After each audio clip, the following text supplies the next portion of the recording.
You ready for this one? Hi, sweetie. Excuse me, why are you mad at me?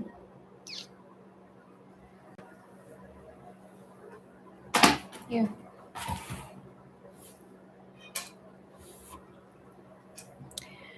Let's join her on the floor so she doesn't run away. Okay. Okay. Here we are. What would be better? What would be better? It's so important. Oh, whoa, lighting. Okay, ready for this?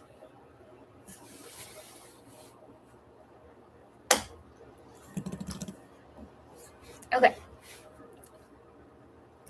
It's hurting me.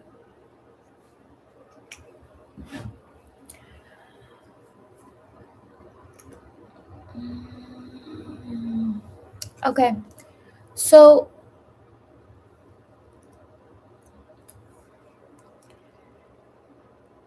like, I've been having some apartment things happen where the heater's not. Are you gonna run away?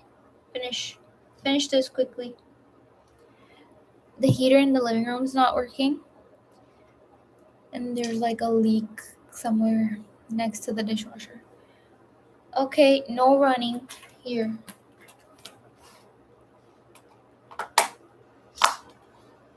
Yo, pago.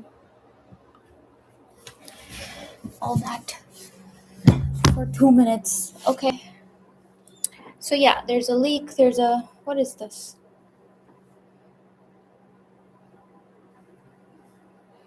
Stop. It hurts me every time that this is mirrored and I can't understand it. My brain is too stupid.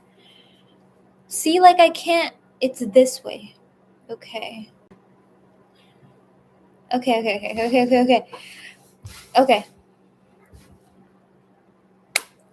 The heater's not working in my living room. So I called my super and I was like, can you help me with this? And can you send someone? And she was like, yeah, but she was like hesitant or whatever. She always is, by the way. But then this time she was like, and you, like, my husband's in the hospital, so I don't know how I'm going to get someone to do it. And I was like, okay.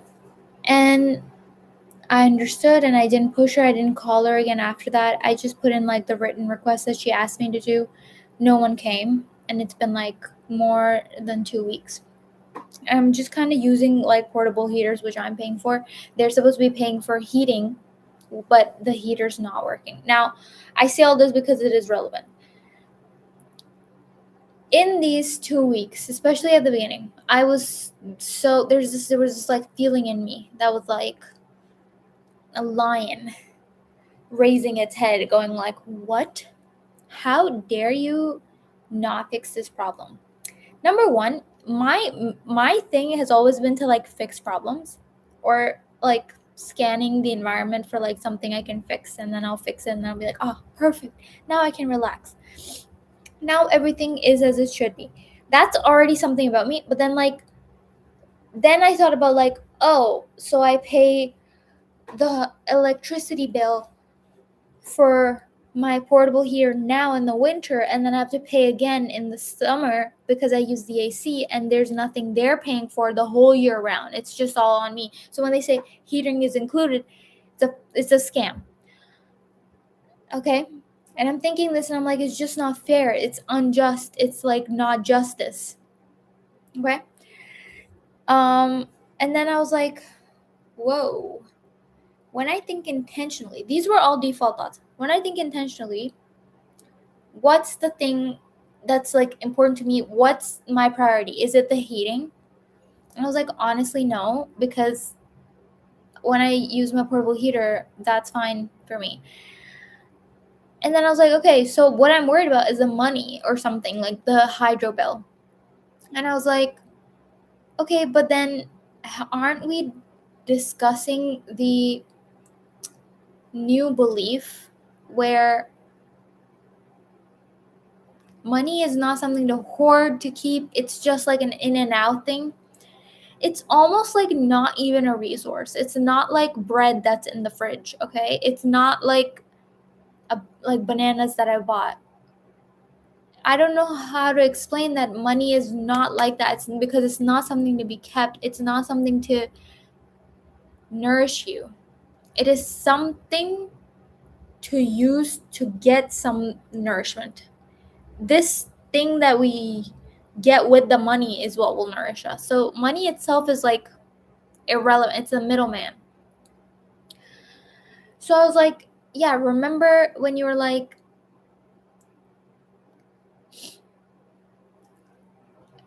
you want to practice this idea of being fulfilled, being provided for, day to day, moment to moment. In every moment, I am provided for.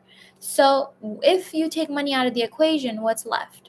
And then I was like, okay, like nothing. And then I was also like, truly, in my society, in my ideal version of like how I want to live, what would happen? It would be that if someone's husband was in the hospital, it wouldn't even be a question of like, can you do your job, or like, can you fulfill my needs? It would just be like, yeah, we band together to make allowances and give time and acceptance in that situation to that person, right? Regardless of like how much capacity she has to just call a handyman and send, it's all regardless of that. It's like, it's not even about that. It's just like, how much space and allowance can I create? How much can I inhabit the world that I want to live in? Because it starts with me, doesn't it? So I have to undo these default thoughts around money and capitalism. So and even though I logically know this, think this, have said this out loud, these default thoughts do come back every once in a while. Every few days I'm like, oh yeah, my heating's not working, and I get like and then I have to intentionally remind myself that's not a priority for me in this situation. Okay, so that's been ongoing as a practice right now. And then recently, something else happened with a person I know, and they had like some devastating thing happen in their personal life. Okay, this is not a friend. Sorry, they are a friend, but they're not like a friend. It's like someone from work. So don't want to say too much, don't want to divulge, whatever. But it's like so important for me to connect these things. So something devastating happened in their life, and I genuinely, my heart is broken. When I heard this news, I was crying, and other coworkers were also crying. And it's something that has affected us personally deeply on behalf of this person that we have love for, this person and their family. And then in the next moment, like I swear it was the same day or something, there was an email thread from a client, this person's client, this person who's going through this devastating thing, had a client, and that client emailed us, and he's on leave right now, so he did not see this.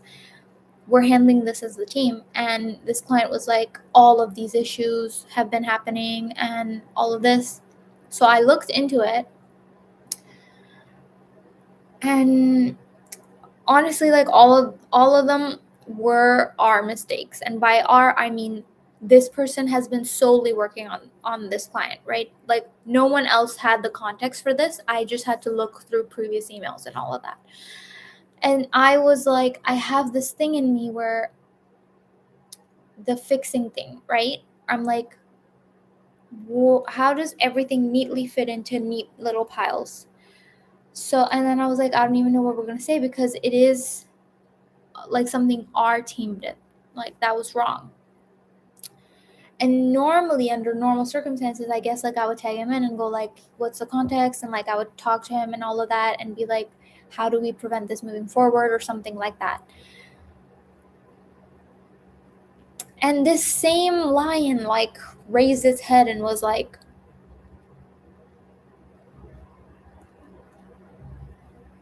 where's the justice?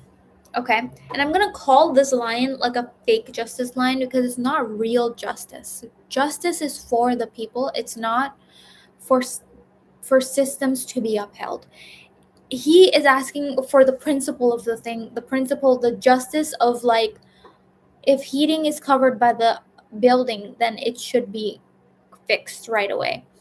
If you didn't make these mistakes, you should not be on the line for them, or something like that. Or like, what are you gonna say, because you don't even know, you weren't the one who made the mistakes. This is a fake form of justice. Yes, it feels like justice, it looks like he's asking about justice, this line, but what's the real justice? The real justice is like, where's the justice where my super needs a community around her and she's kind of handling things alone? Where's the justice where this person is going through something devastating and he's thinking about like coming back to work, and there's going to be a ton of work on his plate or something like that, and that's an added stress or something.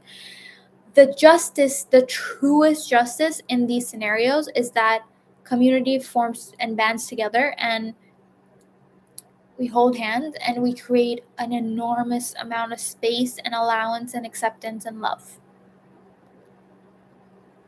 That is true justice. It just is. And the fact that these things happen so closely together is to tie in this lesson for me that I am looking for control everywhere. I knew that. I'm arranging things precisely to do things perfectly, which is why I like my job, because it's all about numbers and like putting things in the right place and like being very precise. It feeds that monster in me. But because it's being fed,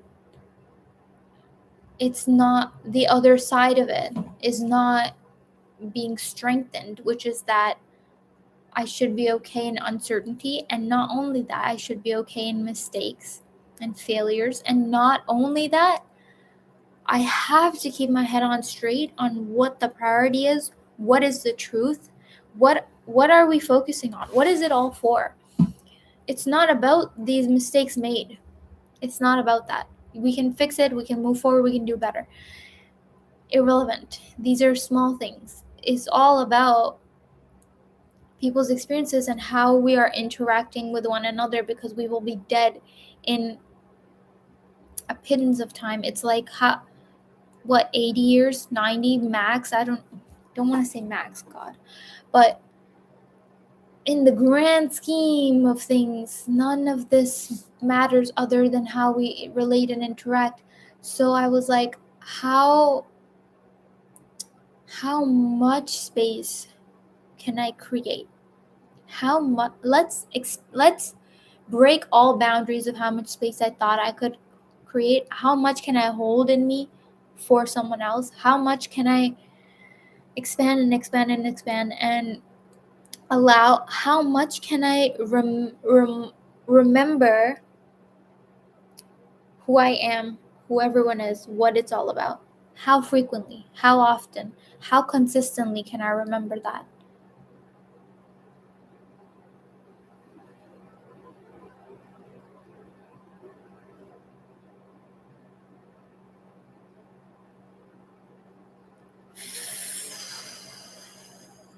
It's, yeah, both of those things just make me very sad that, that these people that I care about are going through something.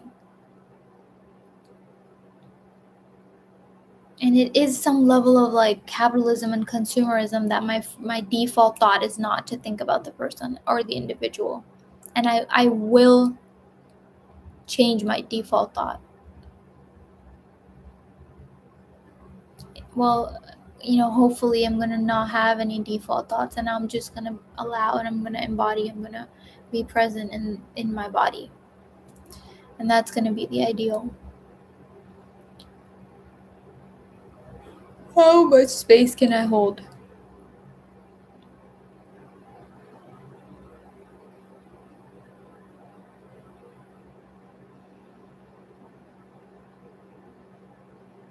If not me, then who?